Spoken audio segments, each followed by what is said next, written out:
So, Jai Hind friends, this is Financier and today we are back with another video. So, आज हम discuss करेंगे detailed analysis of Kaynes Technologies. As we all know, पिछले 3 महीनों में Keynes technologies ने 50% की correction दी है. ये करेक्शन क्यों आई है, इसके पीछे क्या कारण है और अब हम आगे क्या इसमें एक्सपेक्ट कर सकते हैं.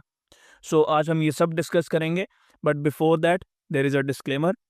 आज जो भी हम डिस्कस करेंगे it is my personal opinion, it is not a financial advice. अगर आप कोई भी फाइनेंशियल डिसीजन लेते हो तो मेक श्योर कि आप अपने फाइनेंशियल एडवाइज़र से पहले कंसल्ट ज़रूर कीजिएगा. This is only for educational purposes. So without any delay let's start with the video. So as the tradition goes, हम चाहते हैं कि हमारे सभी व्यूअर्स हर वीडियो से कुछ ना कुछ नया सीख के जाएं. तो in this video also we have a question, an MCQ question, जिसका आंसर आपको कमेंट्स में लिखना होगा और सबसे जल्दी और सबसे सही आंसर लिखने वाले का कमेंट पिन किया जाएगा. So here is the question for you guys. Which of the following is not a sectoral index? Option A, Nifty Bank. Option B, Nifty IT. Option C, Sensex. And option D, Nifty Pharma. I hope अभी तक आपने अपना answer comments में लिख दिया होगा. तो without any delay let's start with the fundamental analysis of Kaynes Technologies. सबसे पहले ये कंपनी करती क्या है. केन्स टेक्नोलॉजीज एक टेक्नोलॉजी बेस्ड कंपनी है जो कि इंटरनेट ऑन थिंग्स इस में काम करती है. दैट मीन्स जो हमारे AC हैं, लाइट्स हैं, जो भी इंटरनेट से कनेक्टेड है, जिनको हम फ़ोन से कंट्रोल कर सकते हैं. इंडस्ट्री में भी जो इक्विपमेंट्स हैं जिनको कंट्रोल किया जा सकता है थ्रू इंटरनेट, जो मशीन्स इंटरनेट के से चल सकती हैं, प्लस डिफेंस सेक्टर में भी इसकी कंट्रीब्यूशन है. तो you can read about this eight their website. Talking about their fundamental facts, तो मार्केट कैपिटलाइजेशन इसकी 28,000 करोड़ है एज ऑन 15 दिसंबर. तो ये 50% करेक्ट होने के बाद 28,000 करोड़ है. दैट मीन्स आज से 3 महीने पहले इसकी जो टोटल वैल्यूएशन होगी वो कुछ अप्रॉक्सीमेटली 56,000 करोड़ के आसपास होगी. दैट मीन्स कि इसे हमें मिड कैप कैटेगरी में कंसिडर करना चाहिए. आज का इसका क्लोजिंग प्राइस 4200 के आसपास क्लोज हुआ है 15 दिसंबर. स्टॉक पी रिमेन्स एट 74.3, यानी कि आज से 3 महीने पहले इसकी पी जो थी that was double from here, क्योंकि स्टॉक जो है वो 50% करेक्ट हो चुका हुआ है. यानी in September stock P was around 150 times, which is huge because industry P सिर्फ 33 है, ROE सिर्फ 10% है एंड ROC 14.3% है, which is very less for this big of the P ratio. तो ऐसा क्या है, ऐसा क्यों है, we will discuss all of these things in coming slides. So first of all we will discuss कि इसके क्वार्टरली रिजल्ट्स कैसे आए हैं. सो क्वार्टरली रिजल्ट्स के हर एक पैरामीटर को हम डिस्कस नहीं करेंगे. We will directly jump to the earning per share. Earning per share इसका 2022 सितंबर क्वार्टर का जो था दैट वाज 4.55, जो बढ़ के हो गया है approximately 18 rupees, which is approximately 4 times increase in the EPS in last 3 years. तो 3 सालों में EPS जो है that has grown 4 times. One more interesting thing जो हमें नोट करना चाहिए दैट इज़ द इंटरेस्ट.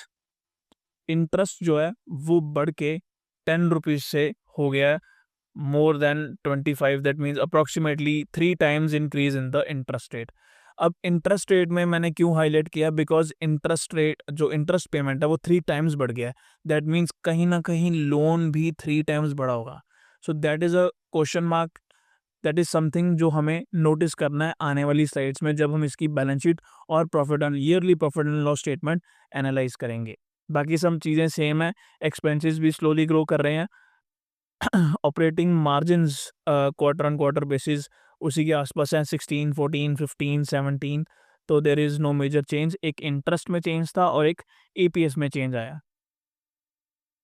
सो जैसा कि सेल्स देख रहे हैं तो सेल्स भी 3 टाइम्स हो गया, इंटरेस्ट भी 3 टाइम्स हो गया, बट EPS जो है that has increased more than 4 times on in quarterly basis. Talking about profit and loss statement, the annual profit and loss statement, the sales in 2019 was 364 crores. सो 350 करोड़ की sales थी 2019 में, जो कि बढ़ के मार्च 2025 तक बढ़ के वो अप्रॉक्सीमेटली 2700 की सेल होगी. That means there is an approximately 10 times increase in the, sorry, not 10 times, 8 times, in approximately 8 times increase in the sales of the company. So there is an 8 times increase in the sales of the company. Expenses भी approximately उसी amount से बढ़े हैं, approximately 8 times से. Operating margins have grown better. Operating margins 550% से बढ़ गए. 2019 में ऑपरेटिंग मार्जिन्स थे 10% और 2025 आते आते ऑपरेटिंग मार्जिन्स हो गए 15%. So there is a 50% jump in the margins, not the 5%, 50% jump. Other incomes में भी there is a significant increase. जैसा कि आप सब देख सकते हो, 2023 में सिर्फ 11 करोड़ की अदर इनकम थी और 2025 में 106 करोड़ की अदर इनकम्स है. तो ये अदर इनकम्स कहाँ से आ रही हैं? दिस इज समथिंग जो हमें देखना पड़ेगा. इंटरेस्ट पेमेंट्स की बात की जाए तो 2019 में 20 करोड़ रुपए का इंटरेस्ट पे किया कंपनी ने, जो कि बढ़ के मोर देन 5 टाइम इंक्रीज हो चुका है. यानी कि इंटरेस्ट रेट, जो इंटरेस्ट पेमेंट्स हैं, वो 5 टाइम्स बढ़ चुकी हैं. दैट मीन्स लोन भी बहुत ज़्यादा बड़ा होगा. इस चीज़ को वेरीफाई करेंगे हम बैलेंस शीट में, राइट. डेप्रिसिएशन ऑब्वियसली, अगर लोन बड़ा होगा तो फिक्स्ड एसेट्स भी बड़े होंगे, उन एसेट्स के ऊपर डेप्रिसिएशन भी बड़ी होगी. Profit before tax and then taxes. Coming to the conclusion, जो ईपीएस है, अर्निंग पर शेयर. देखिए, जब भी हम फाइनेंशियल एनालिसिस कर रहे हैं, किसी भी कंपनी का फंडामेंटल एनालिसिस कर रहे हैं, तो उसका कंक्लूजन, उसके जो भी बिजनेस ऑपरेशंस है, मैथमेटिकली उसका कंक्लूजन अर्निंग पर शेयर ही होता है. सो मार्च 2019 में इसका अर्निंग पर शेयर था 14.26 रुपीज़ पर शेयर, और जो बढ़ के हो गया अप्रॉक्सीमेटली 46 रुपीज़ के आसपास. So that means there is an approximate increase of 3.5 times, so which is a good increase. But there is a problem. अब ये प्रॉब्लम क्या है, ये हम बैलेंस शीट में देखेंगे. इक्विटी कैपिटल थोड़ी सी बढ़ी है, बिकॉज इन्होंने या तो शेयर्स फ्रेश इशू किया होगा या फिर बोनस इशू के थ्रू रिजर्व्स में से जो पैसा है वो इक्विटी कैपिटल में ट्रांसफ़र हुआ होगा. So that is not a thing of concern. Reserves बढ़ते आ रहे हैं, विच इज़ गुड. बोरोइंग्स में अगर आप देखोगे तो there is a significant increase. There is a 6 times increase in the borrowings. 150 crore in 2019 से 900 crore in March 2025. There is a huge increase in the earnings, approximately 6 times. 800 crore का लोन यहाँ पे add हुआ है इन मार्च 2025. अदर लाइबिलिटीज़ में भी अगर आप देखोगे तो increase in the borings is clearly visible. 115 crore से बढ़ते बढ़ते बढ़ते करंट लाइबिलिटीज़ जो है वो 900 करोड़ की हो गई हैं. That means there is a 9 times increase in the other liabilities. तो दैट मीन्स कि जो भी सेल्स आ रही थी, उसके लिए जो भी पैसा चाहिए था गुड्स को बनाने के लिए, वो या तो शॉर्ट टर्म बोरोइंग्स से लिया गया था या फिर लॉन्ग टर्म बोरोइंग्स से. अब लॉन्ग टर्म बोरोइंग्स अगर आप देखोगे तो इंक्रीज हुए हैं काफ़ी ज़्यादा. उसके कंपैरिजन में एसेट्स भी इंक्रीज हुए हैं अगर आप देखोगे तो, बट एसेट्स उतने ज़्यादा इंक्रीज नहीं हुए हैं जितनी लॉन्ग टर्म बोरोइंग्स इंक्रीज हुई हैं. There is an increase in the current assets also, capital work in progress. अब ये क्यों है, ये हमें अगली स्लाइड में पता लगेगा कि कैपिटल वर्क इन प्रोग्रेस में इतना इंक्रीज क्यों आ रहा है. सो एक यहाँ पे हमने पॉइंट नोट किया कि बोरोइंग्स में बहुत ज़्यादा इंक्रीज है, which is a very negative point. चाहे कंपनी प्रॉफिट कर रही है, लेकिन ये बोरिंग भी तो पे करनी है. अगर कंपनी ना कर पाई तो, अगर बैंकरप्ट हो गई तो, so this heavy amount of debt puts a question mark on the company's existence. So moving on to the cash flow statement. अब यहाँ पे सारा कच्चा चिट्टा खुलेगा. ऑपरेटिंग एक्टिविटी इस साल -82 में गई है. दैट मीन्स कि बिजनेस अपने ऑपरेशन से तो कैश कमा ही नहीं रहा, वो तो 82 करोड़ नेगेटिव बैलेंस में है.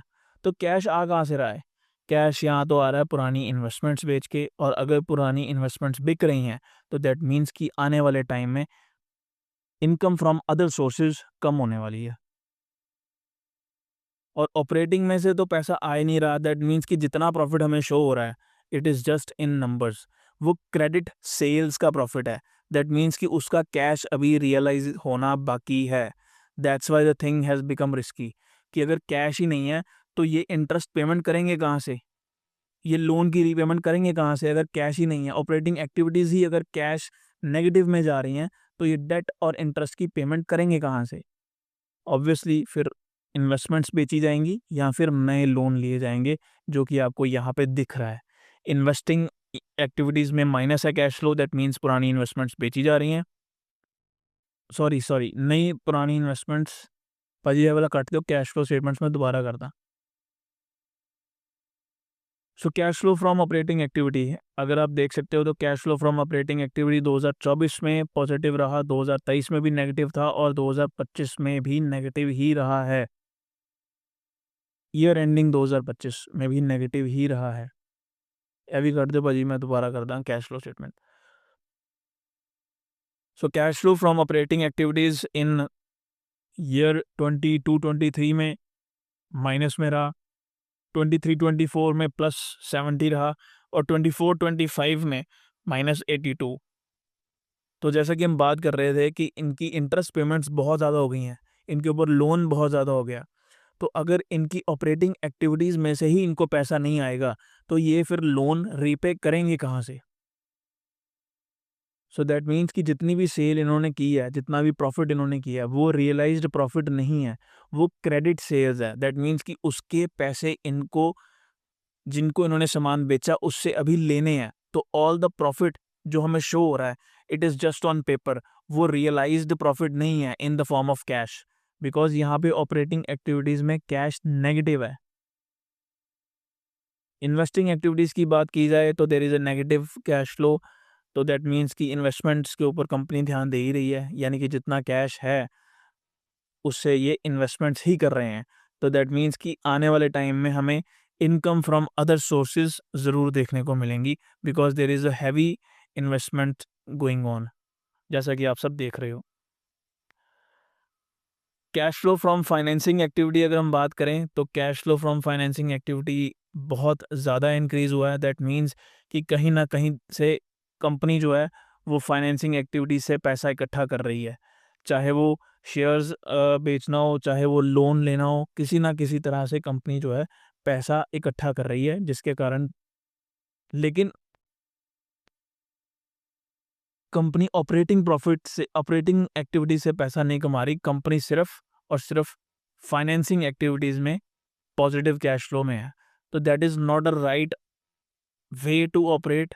अगर मैं बोलूँ कि कंपनी के ऊपर बहुत ज़्यादा प्रेशर आ जाएगा अगर फाइनेंसिंग एक्टिविटीज़ में से ही कंपनी कैश निकालती जाएगी, बिकॉज दिस मीन्स कि कभी तो वो लायबिलिटी बनेगा ना, कहीं से तो पैसा आप ले रहे हो, किसी से उधार ले रहे हो, तो कभी तो उसको वापस करना पड़ेगा, तो उस वापस करने के लिए कंपनी के पास फिलहाल पैसे नहीं है, बिकॉज ऑपरेटिंग एक्टिविटीज़ में कैश फ्लो नेगेटिव है। तो दैट मीन्स कि जैसे जैसे रियलाइजेशंस होती जाएंगी उनके डेटर्स कम होते जाएंगे, जिनको इन्होंने सप्लाई किया अपना मटेरियल या फिनिश्ड गुड्स, जैसे जैसे वहाँ से पैसे आते जाएंगे वैसे वैसे लोन रीपे होता जाएगा और कंपनी की वैल्यूएशन में इम्प्रूवमेंट आएगी। शेयर होल्डिंग पैटर्न की बात करें तो अगर आप देख सकते हो कि फॉरेन इन्वेस्टर्स जो हैं वो अपना शेयर गिराते जा रहे हैं, फ्रॉम 14% टू 10% उन्होंने अपना शेयर कर दिया है। DIs जो हमारे म्यूचुअल फंड्स और जो डोमेस्टिक इंस्टीट्यूशनल इन्वेस्टर्स हैं वो अपना शेयर बढ़ाते जा रहे हैं। This might be because of value buying, क्योंकि अब केन्स टेक्नोलॉजीज 50% डाउन है। सो रिसेंट रिपोर्ट्स तो सितंबर 2025 की हैं, मेजर प्राइस एक्शन में चेंज तो सितंबर के बाद ही आया, तो लेट्स सी नेक्स्ट क्वार्टर में क्या ये इम्प्रूव होता है या नहीं होता। पब्लिक के पास शेयर होल्डिंग इसकी कांस्टेंट ही है, 10, 12, 13%, 14%, so that doesn't matter. Also public के बाय करने से शेयर का प्राइस इतनी ऊपर नीचे जा नहीं सकता। So from here we will be shifting towards the technical analysis of Kaynes Technologies. Technically बात की जाए तो Kaynes Technologies has corrected more than 52%। See stock market में एक कहावत है, कह लो कि don't catch the falling knife, तो ये वही गिरती हुई छुरी है जिसको अगर आप पकड़ने की कोशिश करोगे तो आपका हाथ कट सकता है। जो इंक्रीज आया था DIIs की इन्वेस्टमेंट में, that might be because of value buying, because DIIs का भी कौन सा खुद का पैसा है, वो म्यूचुअल फंड्स ही हैं, तो उसमें आप और मेरे जैसे इन्वेस्टर्स का ही पैसा है जिनकी सिप जाती है। तो ऑलवेज मेक श्योर कि आप अपने म्यूचुअल फंड की भी अच्छी खासी रिसर्च करके इन्वेस्ट कीजिए। So this is the technical analysis. सारी मूविंग एवरेजेस को तोड़ते हुए वर्टिकल नोज डाइव कंपनी के शेयर ने की है, 50% करेक्ट हो चुका है। अब जाके नीचे वॉल्यूम्स आए हैं जैसा कि आप देख सकते हो, तो 50% डिस्काउंट चल रहा है अगेंस्ट टेक्नोलॉजीज पे। जो बड़े इन्वेस्टर्स हैं they might be buying in heavy quantities, we can't say, but at this point of time technically it is weak, but there might be value buying अगर हम बात करें तो। कंक्लूजन यही है कि don't catch the falling knife, क्योंकि आपके पास उतनी डीप रिसर्च नहीं है कि आप उस कंपनी के शेयर की वैल्यू निकाल पाओ और उसको सही रेटों में ख़रीद पाओ, जैसे कि बड़े इंस्टीट्यूशनल इन्वेस्टर्स कर सकते हैं, जिसको हम वैल्यू बाइंग कहते हैं। तो जब हमारे साथ ट्रेंड है, when trend is our friend, तभी हम बाइंग करेंगे। अगर ट्रेंड हमारे अगेंस्ट है तो we will prefer avoiding buying such shares. तो जैसे जैसे इसकी रियलाइजेशंस, कैश रियलाइजेशंस में इम्प्रूवमेंट होगी, जैसे जैसे डेट रीपे होगा तो वैल्यूएशन सुधरेगी, बट नो वन नोज कि ऐसा होगा या नहीं होगा। So it is better to stay out. Stock market में कहते हैं कि when in doubt stay out. So with this I will conclude the video. I hope I am able to provide the value जो आपने हर एक second यहाँ पे बिताया। आई होप आपको उसकी वैल्यू मिली होगी। See you in the next video. Till then, keep learning, keep earning. This is Finance Live for you guys. Thank you.